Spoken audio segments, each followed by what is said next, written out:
All right. Hello, friends. If we have anyone out in the lobby, come on in. The water's fine, I promise.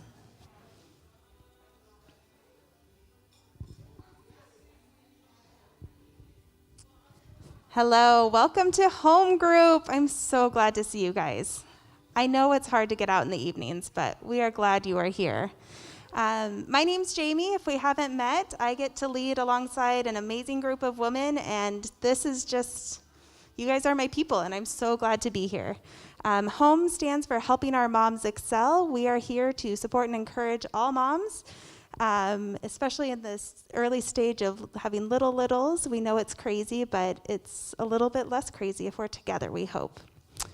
A couple announcements. Keep your eyes out for an email about Surprise Sisters. If you signed up for that, that is this year's version of Secret Sisters, and we are really excited.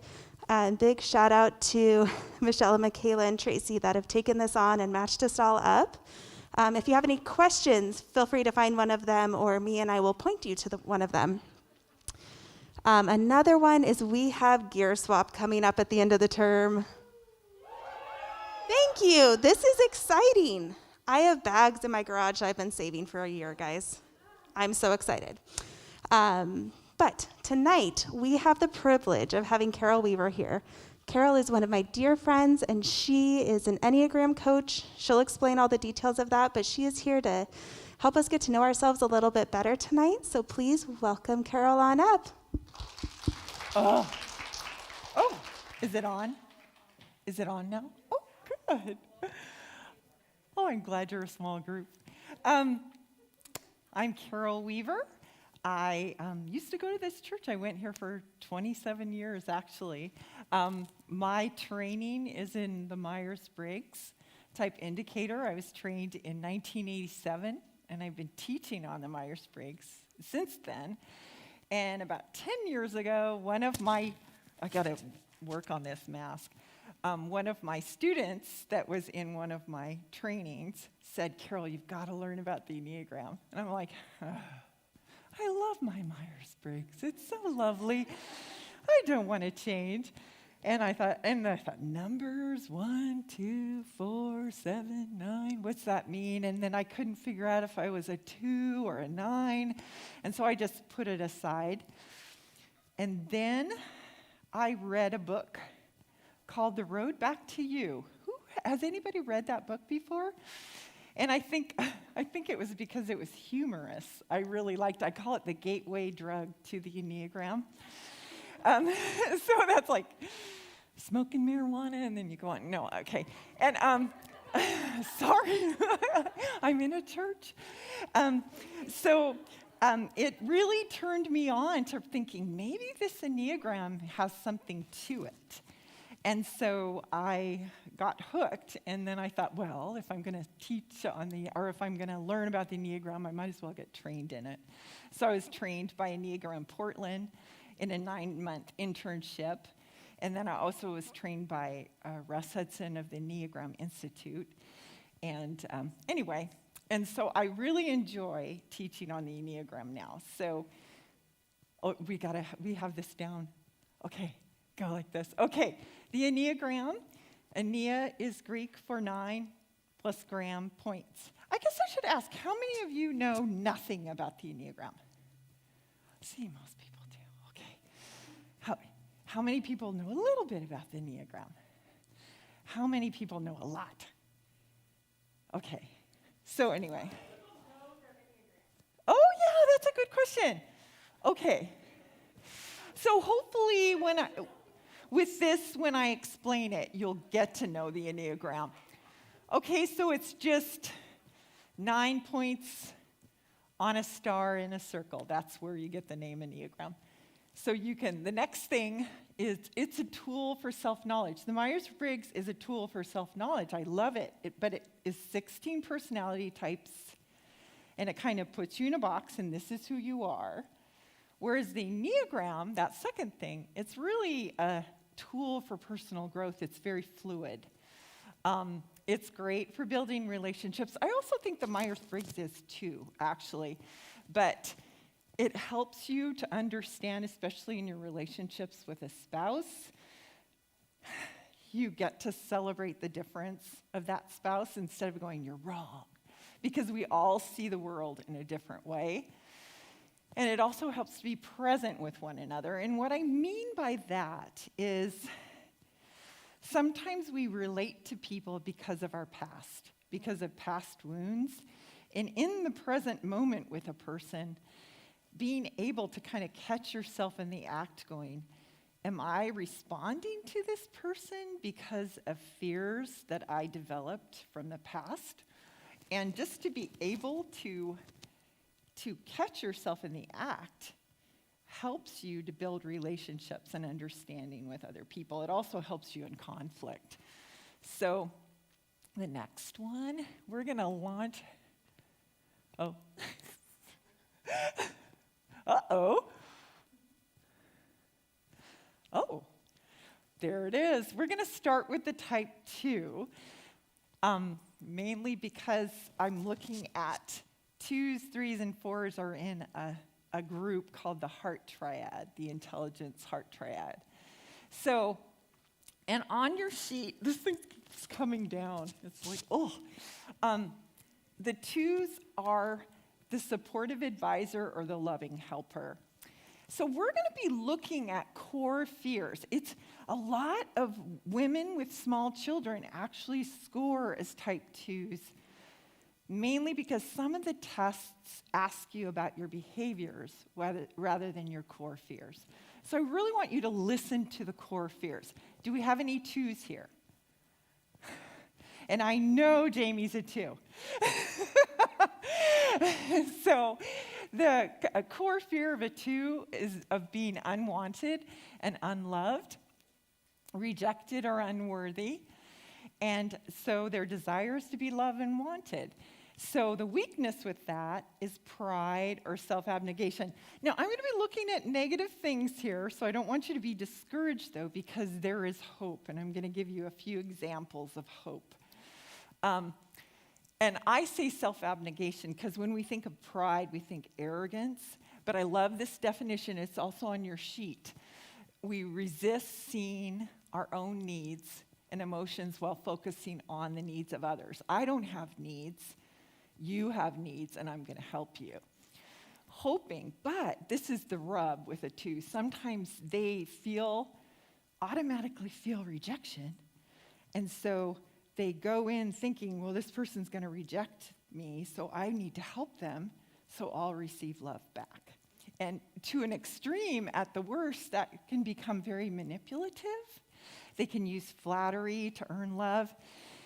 But also, I am on a Facebook page with about 4,000 2s right now. I just always wonder with the 5s how many people are on the Facebook page. When we get to the 5s, you'll know why. But there's probably 5 5s on the Facebook page, but 2s, there's like 4,000 of them. And the big thing is with the 2s is I'm constantly getting these posts in this page going, gosh, do you just get tired of giving to people, and there's a point where they give, and no love comes back. They get kind of resentful. So what a 2 needs to know is they're wanted and loved just because they're made in the image of God. And also, they are not the savior of the world. There are other people that can take care of needs. At best, they're caring, humble, supportive, and mentoring. And I just want to give an example of a 2 in that whole disengaging from body. I know a 2 who had to go to the bathroom, and she went to visit a person that was in the hospital. It was an emergency, and she had to go to the bathroom at 7 o'clock in the morning. When she went to the hospital, this emergency, her friend was in a dire straits, and she went there, and she didn't eat. She didn't go to the bathroom. She didn't drink. She didn't do anything. She just totally disengaged from all her body and totally helped her friend who was in the hospital. Just came to her aid. And it wasn't until she was in a traffic jam at 4:30 in the afternoon in Portland that she realized she had to go to the bathroom. She had totally separated from her body, not realizing that she needed to go. And that too was me. It was 2016, and it was a wake-up call for me. It's like, wow, that's amazing that I could not even feel that I needed to go to the bathroom for over 7 hours. And I knew before I started engaging with that person who was in need. So, twos are very nurturing. They're very helpful, but they can also be so manipulative sometimes, kind of swarming, motherly, kind of swarming. So, the path to growth for a 2, again, is to know that they're loved and wanted and that they're not the savior of the world. The next is the 3. Successful achiever. My best friend is a 3. They have a fear of feeling worthless and incompetent. They have a big fear of failure. And their desire is to have high status, respect, admiration, success, and value. The weakness there is that they sometimes they want to climb the ladder of success, or they want to not fail so much that they kind of morph into who the people they're trying to impress. I almost feel like I just need to take this down. They feel like they have to morph to impress people. So that in the end, they don't really know who they are. They kind of wear a mask. They're really concerned with how they come across to people. And my best friend, it's like if you go on a trip with her, I know that I'm not a 3 because she takes forever in the bathroom. It's like it's very important for this to look really good. At worst, they're dishonest and they're more concerned with image than substance. They're hung up on status, chasing after success, and they don't really have a concept of who they are. It's really neat to see my best friend, how she, because of COVID, she's a very successful teacher up in Washington. And she said, Carol, I had to just totally stop everything for a while. And she said, I didn't realize how much worth I put in what I do. So it was just so good for her to slow down and just realize she's loved simply for being herself. That's it. She doesn't have to do anything to earn worth. At best, they're hardworking, skilled, creative, and truthful. Hardworking, skilled, creativity, and put forward a great image. A lot of Enneagram teachers actually are 3s. I'm not 3.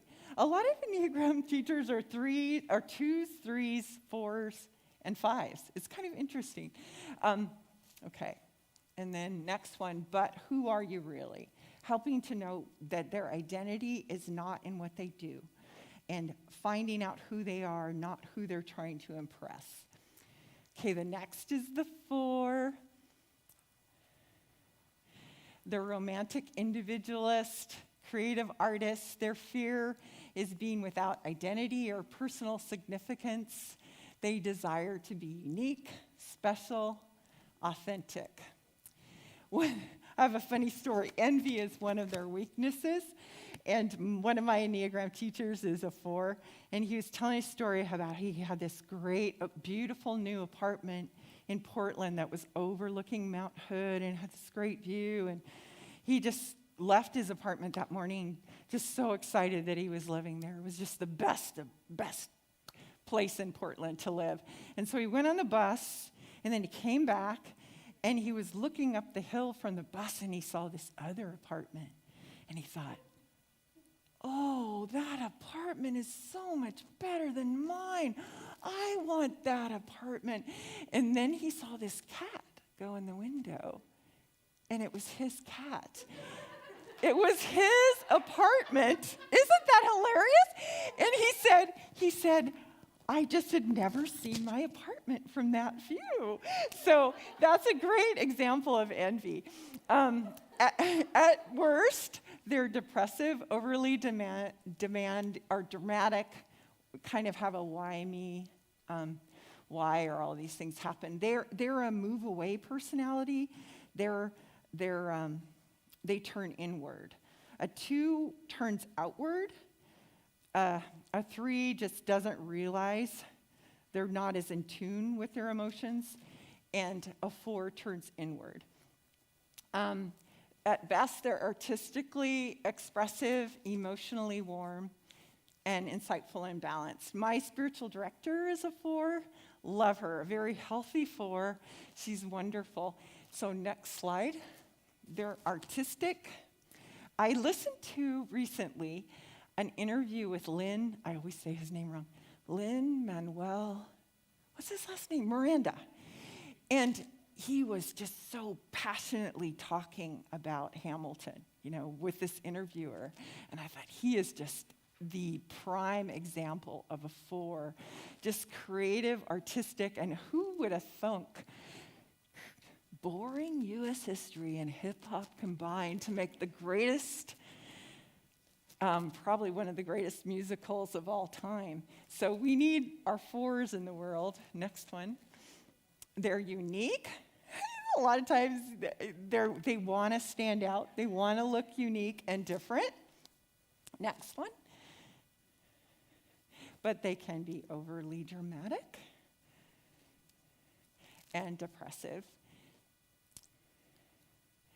So the 5, and this is the one I said probably has 5 people. I really do want to join the 5 group just to see how many people are on it. I think it'd be real. Probably a lot of 2s are on there because they want to see. This is the investigative thinker. They have a fear of being useless, incapable, incompetent, and having obligations placed on them. My son is a 5, so I have fun stories to tell about him.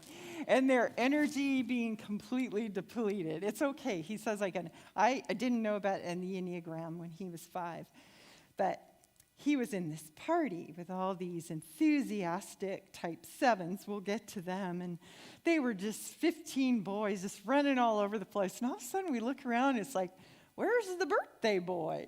And my son had gone up into his bedroom, shut the door, and it's like, this is too draining for me. I can't handle this. This is the only one that if you compare it with the Myers-Briggs, that probably the majority of 5s are introverts. A lot of times they're in specializations like computer science, not all 5s, but they really have a desire to be an expert and capable and competent in something. My son, I'll state a fact, and he'll go, actually, Mom, and it's like, how do you know about that? But he just loves knowledge. That's the positive part of a 5. But it can lead to greed. They kind of hoard knowledge. And they can hoard things even sometimes, and I have a great picture for this. And they hoard their energy because they're afraid to give it out. They feel like they're going to lose their energy. At worst, they withdraw into safe places, like during their own birthday party, they withdraw. They can hoard knowledge and things, and they need to know there's enough to go around, there's enough energy for them, there's enough knowledge, and they don't need to hoard it all. And also, their needs aren't a problem. Part of what they do is they minimalize their needs. My son is very low maintenance. He doesn't ask a lot of me, and they need to know that their needs aren't a problem. He never asks me. Like, he needs to know that. I have to tell you one thing. He read the chapter on the 5, and it was so funny. He's like, Mom, this is so me. He goes, but the thing about the childhood wounds, I just didn't relate with it at all. I'm like, thank you, Lord. Because it's like, this isn't how you guys were. Okay, next one. 5, a head full of ideas. He knows everything. He's and then next is they are true experts. I've had a lot of 5 spiritual directors too in the past, and they're wonderful, wise sages, and they're very wise observers. My son is now 26, and I had something happen to me a couple of years ago, and I said, these are the things this person said to me about me. He's like, Mom, I've observed you my whole life. I have observed you with this woman, and, well, I'm not going to say what he said, but they're just full of it. So he's just a very wise observer. He sees, and he would tell me he's very straight shooter. He would tell you about yourself. He's very honest. So he was very like, this is the facts, Mom. He said, like last week, he said, I hate to be that guy, Mom, but.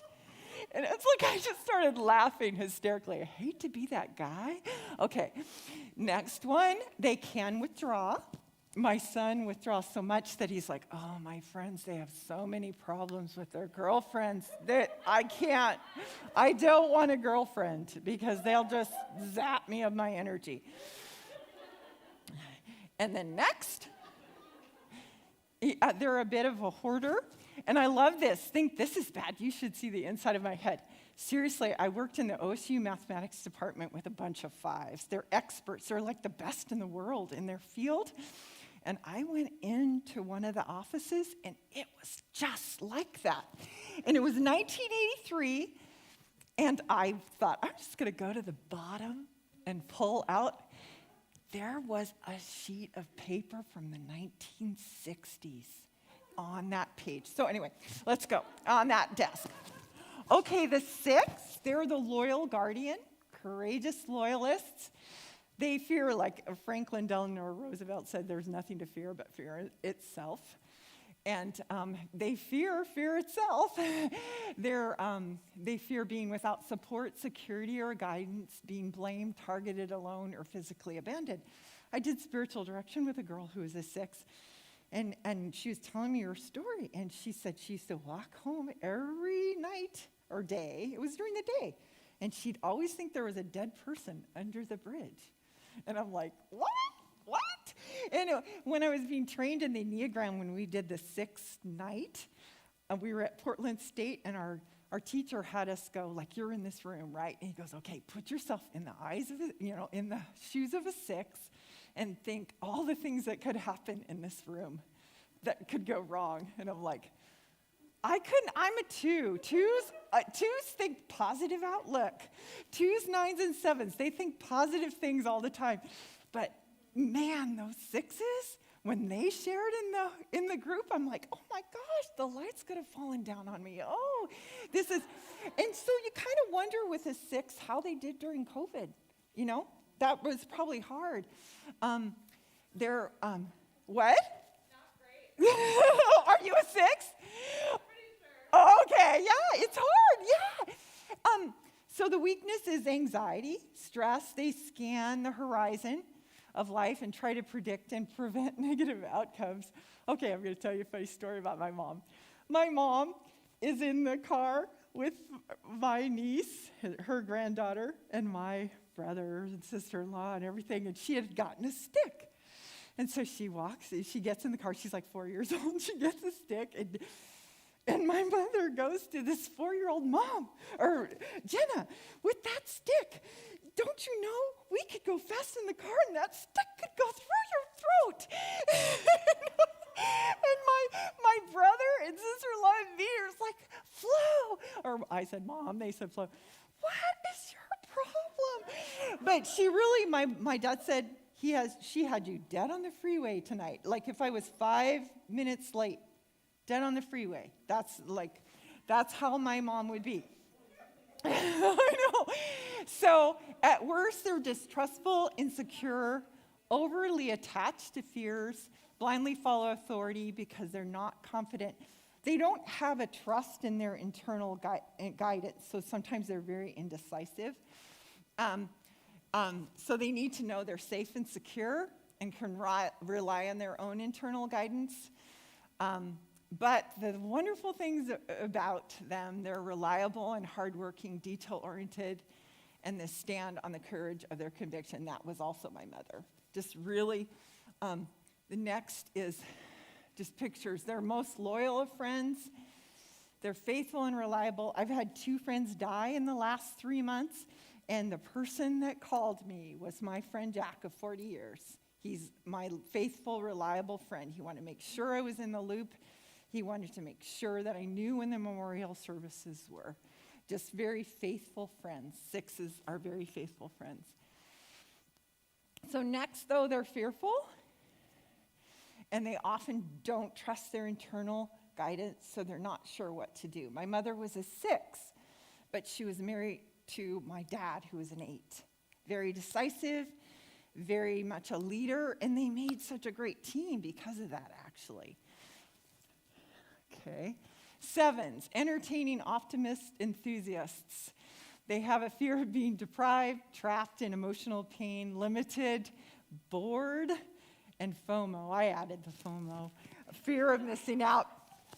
I have a lot of 7s in my spiritual direction practice because I work with a lot of people that work overseas in like hard places, and they're just people that like adventure too. That's one of the reasons why they're there. Their desires to be happy, fully satisfied, and content. And they have a weakness of gluttony, but that's not like glutton like food necessarily, but they feel that emptiness inside and have this desire to fill up that emptiness with experiences and stimulation. Worse, they're fidgety, flighty, distracted. I love this. I'll get that job done by, look, a squirrel or a bird or whatever. One of my 7s that I do spiritual direction with, I've worked with her for 10 years, and she used to double book. She'd schedule a session with me, and then she'd schedule a session that she thought was better. And so she'd just not show up for our sessions. And I'm like, not going to happen anymore. You know who it is, too. Jamie knows who it is. But they're very interested, enthusiastic, full of joy, really fun. She doesn't stand me up anymore. We've been meeting for 10 years. But part of it is she didn't want to face some of her pain. And so she has been seeing a therapist, and I have a really good partnership with a therapist, and spiritual direction go really well together. So next slide, they're joyful, they are interested in everything. With that 7, I'm going to go on an adventure with her in Spain once COVID's lifted, because I know it's just going to be a really fun time.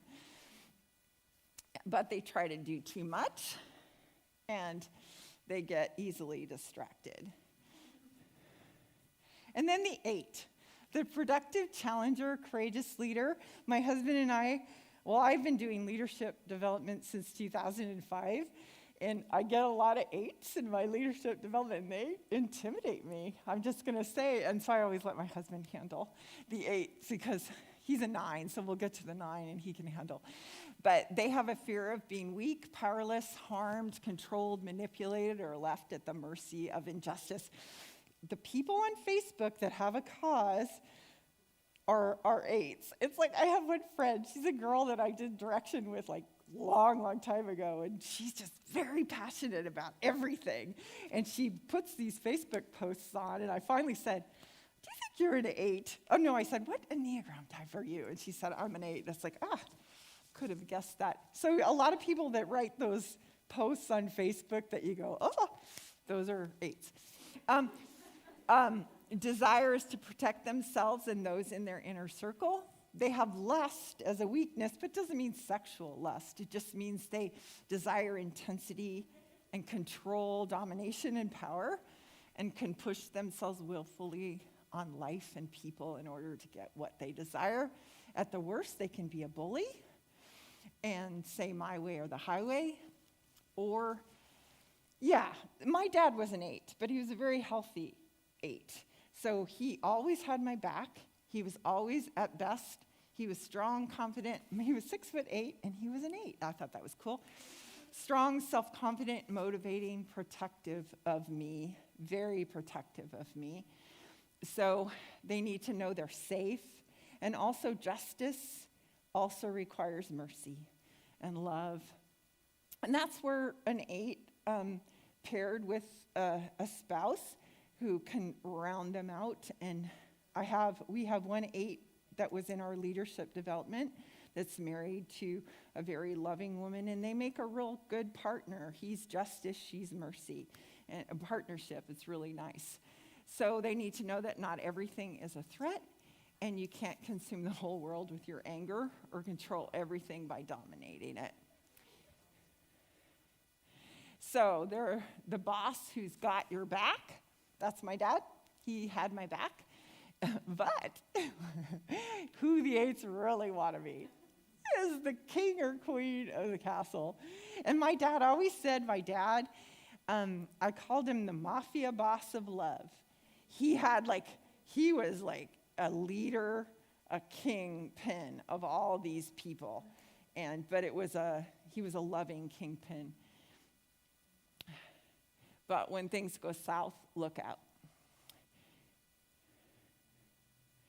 And then the 9, I'm married to a 9, so I can speak warmly of a 9. So is Jamie, so she knows. Peaceful mediator.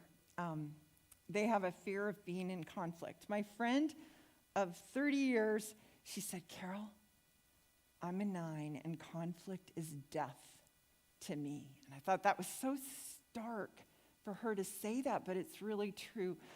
They don't like conflict. They want to keep inner peace. They don't like discord. Sometimes if they're in meetings, they won't share their opinions or their desires or their passions because they don't want to create conflict. And they sometimes will merge into the expectations or merge into the passions of other people. My friend who's a 9 has been married for 35 years to a very enthusiastic, adventurous 7, and he has moved them all over the world. And because he's got FOMO and he's got, he gets bored with things. And so she's always merged her life with his. But about 5 years ago, she said, I'm kind of tired of all this moving around. And as she's gotten more healthy in her 9-ness, it's been really beautiful to see their marriage be more where she doesn't feel as afraid to share her opinions. And I don't even know if she was afraid. She just didn't. She kind of blocked off her passions. She blocked off things. At their worst, they can be indecisive, passive-aggressive, stubborn, and self-narcotization. My friend Allison, she's a 9. I said, what do you do for self-narcotization? She said, wine and Netflix. That's what I do. So they need to know their presence and their opinion matters. And being all there means not losing peace. So sometimes they do kind of recede into an unrealistic kind of fantasy world because they don't want to have to deal. They want to keep their peace. They are very good listeners, mediators. They receive everyone warmly. So again, so nice. Kind of looks like George, doesn't it? So laid back. But so stubborn. Believe it or not, the 9s are the most stubborn personality type on the Enneagram. So, and I'm so excited because I used to say that because I'm very bubbly and have a lot of, they can't get a 9 to do what they don't want to do. And people always think, oh, Carol, you're so assertive and you wear the pants in the family because my husband's so laid back. But no. My husband doesn't ever do anything he doesn't want to do. He just digs his heels in, but it's a very silent digging in heels. He doesn't verbally like, blah, but he definitely, if he doesn't want to do anything, he won't do it. And a 1, last but not least, the 1, the moral perfectionist, the refiner. They have a fear of being wrong, bad, evil, inappropriate, or defective. Their desire to have integrity, to be good, balanced, accurate, virtuous.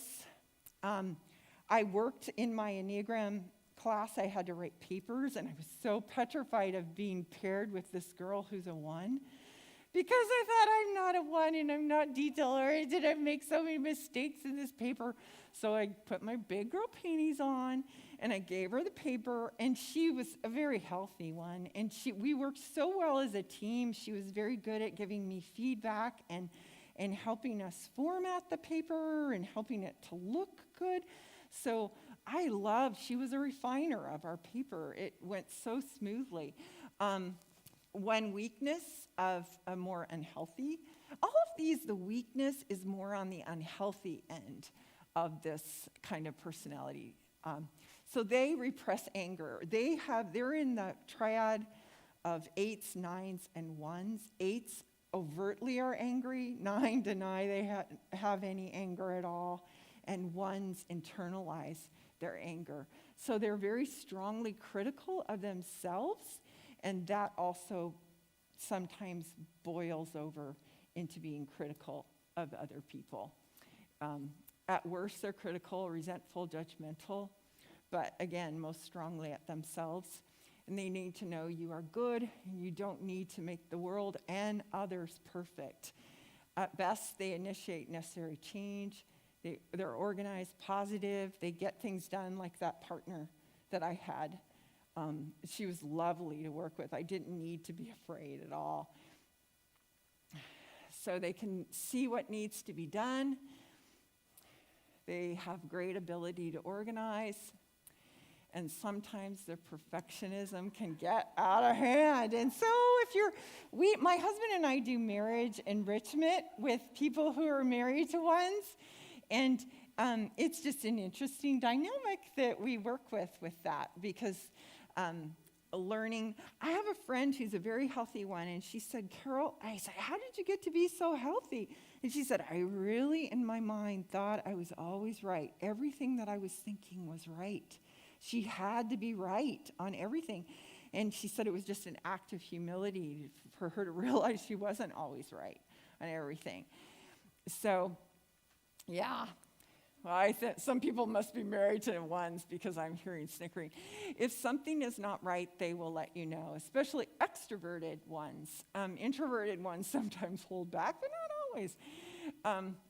So where to learn more about the Enneagram? I wanted to spend time being able to ask questions, because I'm sure you have questions. But again, if you don't mind a Christian perspective, The Road Back to You, like I said, is the gateway drug to the Enneagram. And then The Path Between Us was written by the co-author of The Road Back to You. And that Path Between Us is a really nice book because it talks about interactions between different, like a 2 and a 9. And I just laughed because Stabile is a 2 married to a 9, and I just laughed at her example.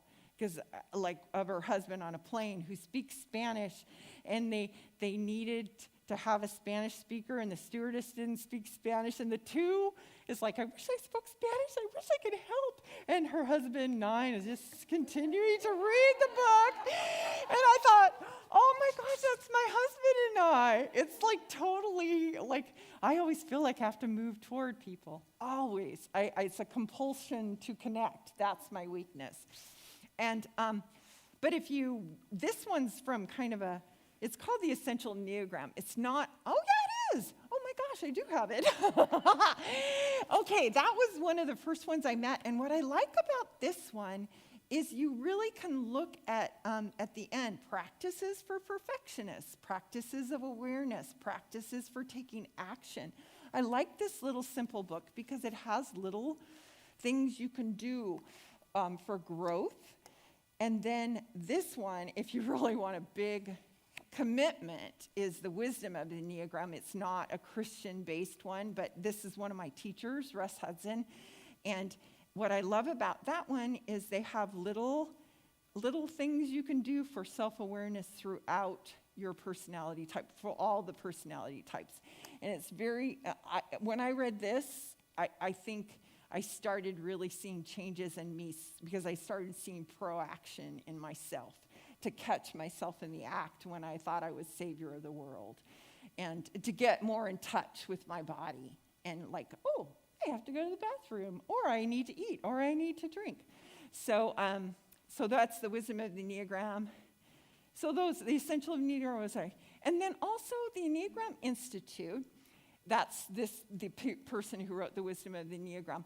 They have, if you really want to see how, like, for instance, if your spouse, how you interact, they have relationship between a 2 and 9. This is what it looks like. So I read that for my husband and I thought, they have been a spy in our house. It was so right on about how we operate. And it's just it helps you in self-awareness. And also on that website, it has a thing called an Enneathought. And that is little snippets every day. You get a little email and it'll say, pay attention to when you might be flattering, for me, a 2, when you might be flattering someone to get love. And so just to be aware of how I'm operating, how I'm relating to people. I love the Enneathought. And then the narrative Enneagram, they do it where you see panels and narrations of panels of people. That's what I did up in Portland, where you see a panel of 6s and you ask them a bunch of questions so that it really helps you understand the personality type. So we have a little bit of time for questions. So, yes. It's so funny. Well, okay, the rule, as my training says, you're not supposed to ever tell them your guess. So I'm always people are like, what do you think I am, Carol? It's I'm not allowed to tell you. But, probably a half hour. And if you live with him, you can tell very quickly. Yeah.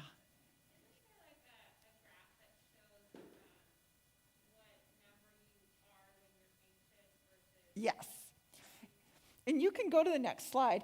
I knew we didn't have enough time for that, but I can send this to you. I can send the PowerPoint to you if you want.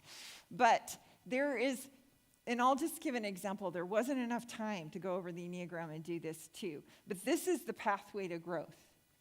So for me as a type 2, my pathway to growth, direction of growth, is toward a 4.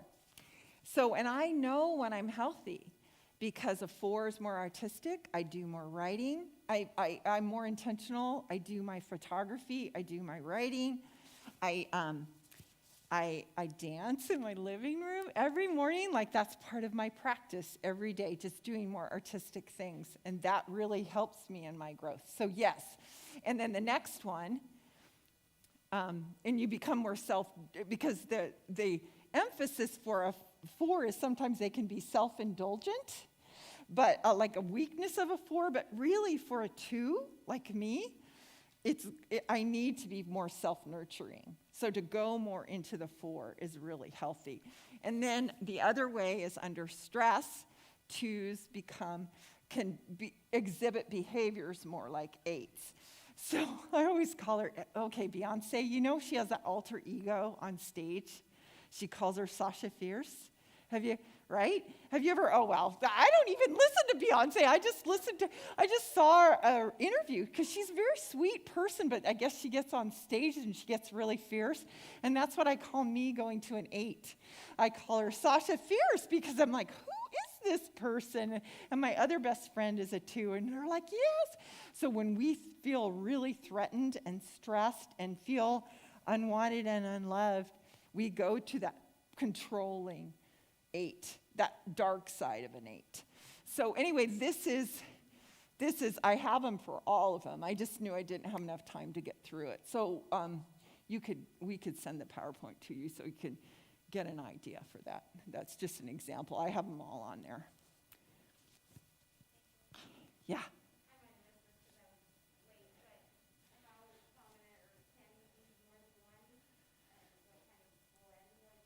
Well, you can, see, that's what's wonderful about the Enneagram. You might have you'll never probably get away from that core fear, but really, you have access to all the points on the Enneagram. So yes, because there's these, see, it gets even more exciting. See, I like this kind of stuff.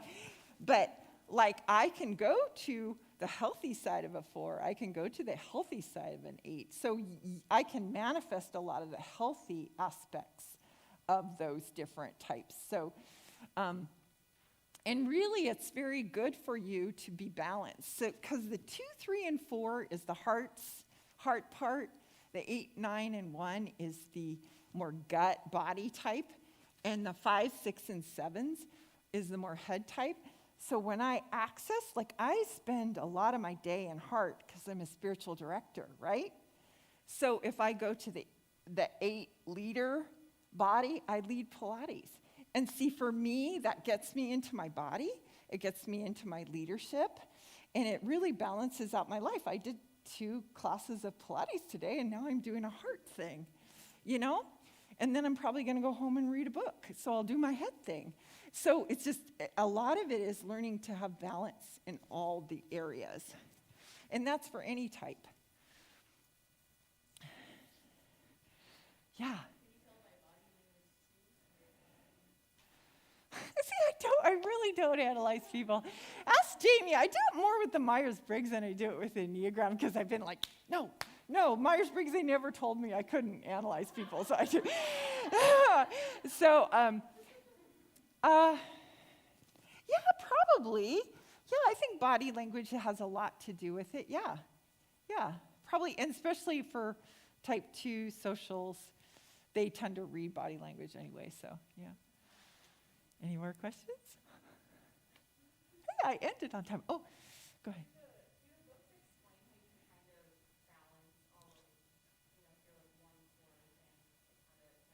Yeah, and I really think The Wisdom of the Enneagram is the best book out there for that.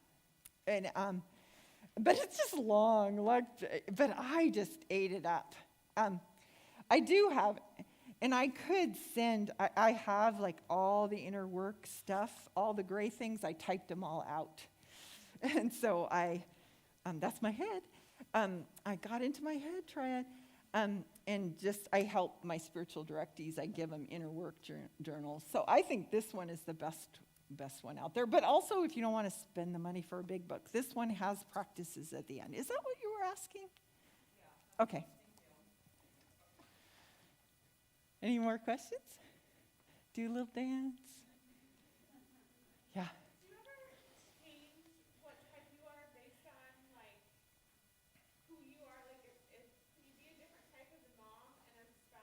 Okay, this is my thing. A lot of people test this twos when they're in the mom stages because your behavior is a lot of helping. So I always say look at the core fears and where your attention tends to go. That's really, where does your attention go? That is where you're going to really know. So no, I don't think that really changes. But your behavior toward your spouse might be different from your helping behavior toward your kids. Does that make sense? Yeah? So I take this test like once every year or so, a couple of years, and I get a different type every Yeah. time. Does that mean you need to like take more tests or like what? Well, okay, this is like the big controversy within Enneagram circles. Tests aren't always the best. Okay, so who took the WEPS test? It's the one you had to pay $12 for. Probably nobody because you had to pay $12. Okay, that's the only one that's been statistically, like, he's a psychologist. And so he really vigorously had it tested. So that's the only one that really probably is the most accurate. And then the next most accurate is the one with the Enneagram Institute. So I guess the WEPS is only 10, and the Enneagram Institute is 12. So a lot of the free ones online, my problem with some of those tests are, well, I used to do that when I was 20 years old, but I don't do it anymore. And none of the options, they were all unhealthy options. Does that make sense? So in some ways, the WEPS, you can take it for how you are today, and that's why I like it. But really, the best way to do it is read the descriptions. And then you can usually, once you read books on it, you can really say, hey, that's me. And then next is somebody like me or whoever. I do typing interviews. So like we know how to, people who have been trained in it know how to connect the dots. Because I can usually tell in a typing interview within 15 or 20 minutes what a personality type, but it's because you're connected to other. So if you're in that triad, you go, oh, they're either 1, 4, or 7, or they're a 6, 9, or 3, or anyway. So that's the best way to do it. Yes. Good question. I don't know that. I really don't. With the Myers-Briggs, I would always say that high school and above, but it depends on the kid, because my oldest son, probably could have taken an Enneagram test when he was in junior high or late elementary, but my youngest, although I could tell he was a 5, so I would say probably high school or above for Enneagram 2. See, I do smile a lot, so it's weird not being... Okay, is that it? I ended exactly. I'm so excited, right? I was supposed to end my... I have a little bit of one in me. Thank you so much, Carol. That was You're super helpful. Wow, there's a lot of you that snuck in while I had my back turned. Surprising. Thank you guys for coming. We have a half hour to hang out and chat, do whatever you'd like. Next week, Loretta Brown will be coming and talking about our children's mental health and how important play is for their mental well-being. So come back next week and check your emails for the Surprise Sister email. But you guys have a half hour. Hang out. See you soon.